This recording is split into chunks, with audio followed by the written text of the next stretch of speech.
శ్రీవారి ఆలయంలో కైసిక ద్వాదశి ఆస్థానాన్ని వైభవంగా నిర్వహించారు. ప్రతి ఏటా కైసిక ద్వాదశి నాడు ఉగ్ర శ్రీనివాసమూర్తిని సూర్యోదయానికి ముందు మాడవీధులలో ఊరేగిస్తారు. శ్రీదేవి భూదేవి సమేత శ్రీ ఉగ్ర శ్రీనివాసమూర్తి వేకువజామునే తిరుమాడ వీధులలో ఊరేగి భక్తులను అనుగ్రహించారు.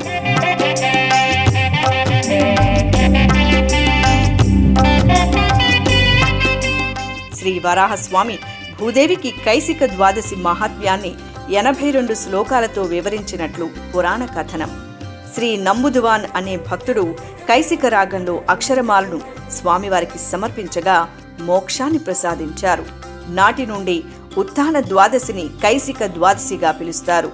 శ్రీ ఉగ్ర శ్రీనివాసమూర్తి తిరువీధి ఉత్సవం అనంతరం ఆలయంలోని బంగారు వాకిలి చెంత ఆస్థానాన్ని సంప్రదాయబద్ధంగా పూర్తి చేశారు. శ్రీనివాస గోవింద శ్రీ వెంకటేశ గోవింద, శ్రీనివాస గోవింద శ్రీ వెంకటేశ గోవింద, భక్తవత్సల గోవింద భాగవత ప్రియ గోవింద, గోవింద హరి గోవింద గోకుల నందన గోవింద.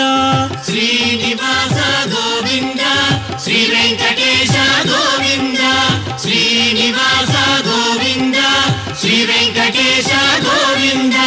నిత్య నిర్మల గోవింద నీలమేఘ శ్యామ గోవింద, గోవింద హరి గోవింద గోకుల నందన గోవింద.